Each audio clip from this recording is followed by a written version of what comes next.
రీసెంట్గా T20 world కప్లో భాగంగా భారత్ నమీబియా మధ్య జరిగినటువంటి మ్యాచ్లో భారత్ ఏకంగా 95 పరుగుల తేడాతో గెలిచింది. మెయిన్గా ఇది టీ20 వరల్డ్ కప్ చరిత్రలోనే భారత్ అత్యధిక పరుగుల తేడాతో సాధించినటువంటి విజయం.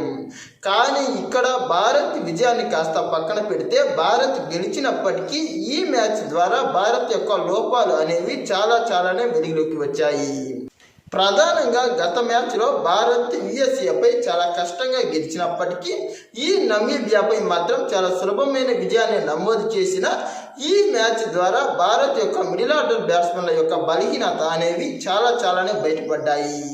ప్రధానంగా ఈ మ్యాచ్లో భారత్ యొక్క ఓపెనర్లు గొప్ప శుభారంభాన్ని ఇచ్చినప్పటికీ గతంలో ఎన్నో విమర్శలు ఎదుర్కొంటున్నటువంటి సంజు శాంసన్ కేవలం 2 ఓవర్లలోనే 8 బాల్స్ ఎదుర్కొని అతడు ఏకంగా 22 పరుగులు చేసి ప్రారంభంలోనే భారత్కు ధనాధన్ స్టార్ట్ను అందించాడు. అంతేకాకుండా మరో ఓపెనర్ అయినటువంటి ఇషాన్ కిషన్ కూడా తర్వాత ఆకాశమే హద్దుగా చెలరేగిపోయాడు. కేవలం 25 బంతులు ఎదుర్కొని 61 పరుగుల భారీ ఇన్నింగ్స్ ఆడి భారత్ యొక్క లక్ష్యాన్ని కేవలం 7 ఓవర్లలోనే 100+ నమోదు చేశాడు.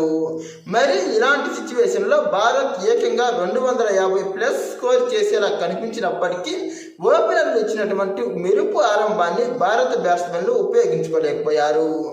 ఇక తర్వాత వచ్చినటువంటి మిడిల్ ఆర్డర్ బ్యాట్స్మెన్లు అంతా తడబడి చాలా సులభంగానే వికెట్లు సమర్పించుకున్నారు. ప్రధానంగా ఈ నమీబియా కెప్టెన్ ఏకంగా భారత బ్యాట్స్మెన్లపై 4 కీలకమైన వికెట్లు తీశాడంటేనే భారత్ యొక్క బ్యాట్స్మెన్ల బలహీనత ఏంటో మనం ప్రత్యేకంగా అర్థం చేసుకోవచ్చు. ఇక్కడ భారత్ గొప్పగానే పోరాడినప్పటికీ ఈ నమీబియా బౌలర్లకు కీలకంగా ఉన్నటువంటి ఈ బ్యాట్స్మెన్లు చాలా సులభంగా వికెట్లను సమర్పించుకోవడమే ప్రస్తుతం భారత అభిమానిని కాస్త కలవర పెడుతున్నదని చెప్పాలి. మెయిన్గా కెప్టెన్గా ఉన్నటువంటి సూర్యకుమార్ యాదవ్ మరియు తిలక్ వర్మలు ఇంకా రింకు సింగ్లు కూడా బాల్లన్నీ ఎక్కువగా వేస్ట్ చేసి వాళ్ళు అవుట్ అయిన విధానం అనేది చాలా బాధాకరంగానే ఉంది. అంతేకాకుండా చివరిలో హార్దిక్ పాండ్యా గనక గొప్ప ఇన్నింగ్స్ ఆడకపోయింటే భారత్ ఇంకా చాలా తక్కువ స్కోర్కే పరిమితమయ్యేది.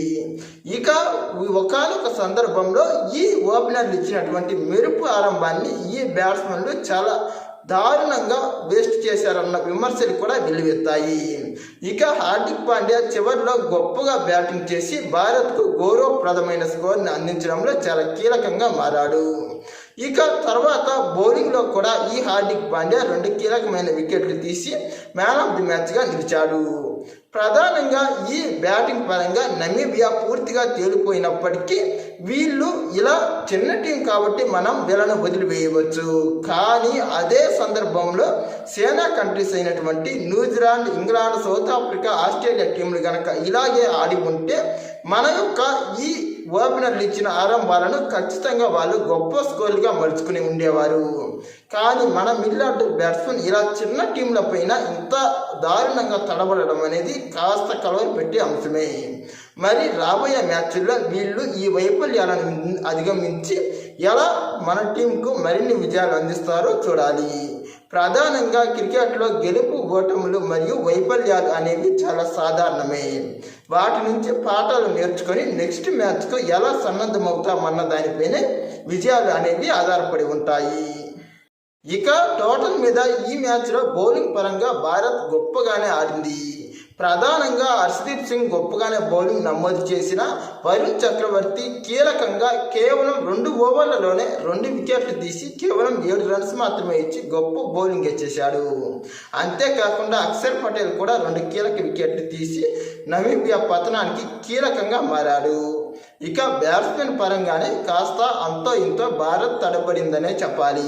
మరి రాబోయే పెద్ద టీమ్స్తో జరిగే మ్యాచ్ల్లో భారత్ తన యొక్క అన్ని బలాలను ప్రయోగించి భారత్కు గొప్ప విజయాలను అందిస్తుందని ఆశిస్తున్నాను. ఇలాంటి మరిన్ని క్రికెట్ అప్డేట్స్ కోసం మా ఛానల్ను సబ్స్క్రైబ్ చేయండి. ఈ వీడియో నచ్చితే లైక్, షేర్, కామెంట్.